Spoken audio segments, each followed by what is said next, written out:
Si tu es obsédé par cet homme, c'est parce que ta propre vie ne t'inspire pas assez. L'obsession naît de la peur et du manque. C'est-à-dire qu'on va rechercher à l'extérieur des solutions, de l'attention, de l'amour, pour combler un vide que l'on ressent, que seul notre intérieur peut remplir. Quand ta vie te satisfait pleinement et que tu es bien occupée dans ton quotidien parce que ce que tu fais te comble et te rend vraiment heureuse, tu n'as plus le temps ni le besoin de rechercher des réponses à l'extérieur. Tu sais fondamentalement que tout vient de toi, toutes les réponses à tes questions sont à l'intérieur et non plus chez les autres. Donc ça t'empêche de mettre les hommes que tu rencontres sur un piédestal parce que tu es consciente de ta valeur, tu sais ce que tu mérites et tu n'as plus besoin d'essayer de justifier et de prouver que tu as quelque chose à apporter. C'est seulement en étant en paix avec soi-même qu'on peut voir les autres tels qu'ils sont. On laisse tomber nos œillères, on les voit avec leurs défauts comme leurs qualités et on arrête d'idéaliser, de se créer des scénarios, de placer tous nos espoirs sur une relation parce qu'on sait pertinemment que ce n'est pas la mission des autres de prendre responsabilité pour notre vie. C'est ma mission personnelle que de me rendre heureuse. De projeter tes besoins insatisfaits sur les autres parce que tu es consciente que tout dépend de toi et que si tu n'es pas déjà heureuse en toi-même, tu ne peux pas accueillir quelqu'un dans ta vie parce que tu n'as pas l'espace pour reconnaître leur amour. Si on est déconnecté de soi-même, on ne peut pas se connecter avec un partenaire amoureux. Et surtout, si on ne se connaît pas, on ne peut pas non plus savoir ce que l'on veut vraiment. Si je ne sais pas ce que je désire, comment est-ce que je peux l'attirer? Quand tu respires le manque, t'es tout sauf attirante, il faut que tu le réalises. Et surtout, tu peux pas accepter pleinement l'amour de l'extérieur tant que tu n'es pas capable de le reconnaître en toi-même. On ne peut pas reconnaître de l'extérieur ce que l'intérieur déjà ne connaît pas en lui-même. Pour que tu comprennes mieux, je vais utiliser une métaphore que je partage dans mon livre. Imagine que tu es dans la rue, tu passes devant une vitrine d'une boutique de luxe. Tu vois une magnifique robe dans cette vitrine. Et tu te dis, c'est la robe qui est faite pour moi. Je la veux absolument, je le sais, c'est ma robe. Et donc tu rentres en étant déjà convaincu que cette robe, tu veux l'acheter. Et puis tu te rends compte qu'il y a tous les vendeurs qui viennent sur toi, qui commencent à t'encercler et à te donner leurs arguments de vente pour que tu l'achètes. Ils essayent de te convaincre d'acheter la robe. Alors que toi, t'as déjà vu la valeur de la robe puisque t'étais persuadé dès le début que tu la voulais, qu'elle était faite pour toi.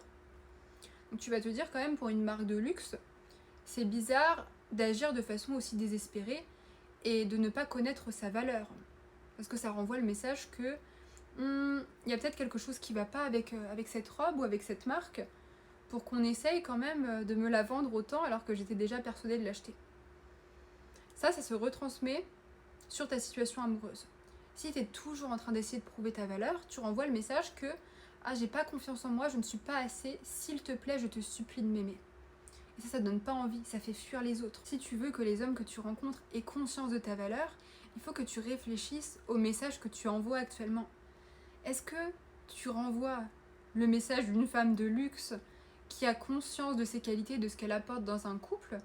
Ou est-ce que dès le début, tu vas te plier en quatre et être dans cette mentalité de chercheuse d'amour qui est prête à mettre toute sa vie de côté directement, à idolâtrer l'autre et à le mettre sur un piédestal? Si tu restes désespéré, tu vas continuer d'attirer des hommes qui sont désespérés aussi. On est d'accord que c'est attirant de rencontrer quelqu'un qui est bien dans sa vie de célibataire, qui est déjà épanoui dans ses projets par lui-même, et pas une personne qui est en manque d'amour et qui est prête à tout pour être en relation parce qu'elle a peur d'être seule. Donc si actuellement tu es dans cette situation où tu es obsédé par un homme, rappelle-toi bien que l'obsession, ce n'est pas de l'amour, elle est issue de la peur et tu es obsédé par lui parce qu'il te manque quelque chose dans ta vie que tu cherches à combler à travers lui. Si tu veux que ta relation t'inspire ou alors rencontrer un partenaire qui te correspond réellement, qui partage les mêmes valeurs que toi, il faut que tu commences par te créer toi-même une vie inspirante, une vie qui reflète la norme amoureuse que tu souhaites attirer à toi. T'es pas en entretien d'embauche quand tu fais un date, t'es pas censé justifier ta valeur pour montrer à l'autre que tu as la capacité de lui apporter de l'amour et que tu es la femme faite pour lui. Non, t'as juste à être toi-même, à être tellement toi-même que justement tu vas attirer à toi la bonne personne, celle qui est faite pour toi et qui a envie vraiment de cheminer avec toi dans une relation où tu seras aimé et comblé pour ce que tu es. Tu sais, on dit qu'on attire ce que l'on est en amour, mais on attire surtout ce que l'on croit mériter.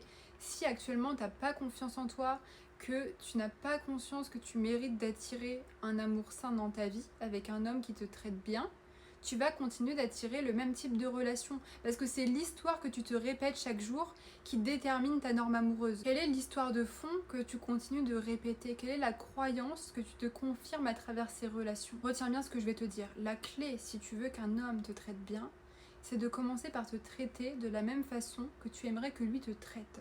Commencer à t'aimer comme tu attends de lui qu'il t'aime.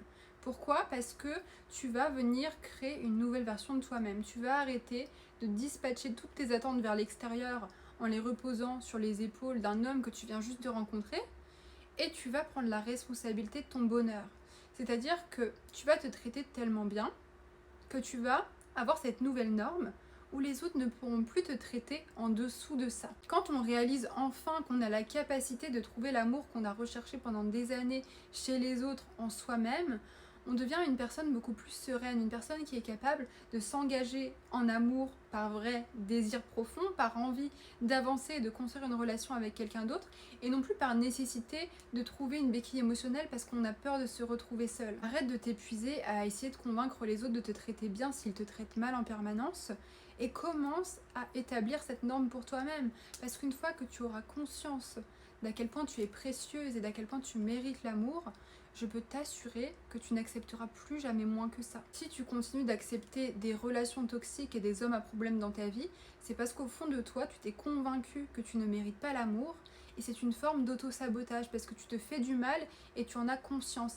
Et je sais que c'est très compliqué de se détacher de ce schéma parce que l'attraction physique et émotionnelle, ça va au-delà de ce qu'on peut rationaliser dans notre tête. C'est des mécanismes qui sont ancrés, et c'est pour ça qu'il faut déconstruire cette perception de l'amour erronée que tu as pu intégrer au fil du temps pour en reconstruire une nouvelle, avoir cette norme calibrée sur ce que tu souhaites vraiment attirer. Et peut-être que pour l'instant, le but de ta vie, ce n'est pas de rencontrer l'homme de ta vie, mais d'apprendre à devenir l'amour de ta vie, apprendre à trouver l'amour en toi, pour que tu sois vraiment prête à recevoir le partenaire qui sera fait pour toi. Parce que tant que tu n'es pas en phase avec toi-même, tu ne pourras pas être pleinement en phase avec quelqu'un.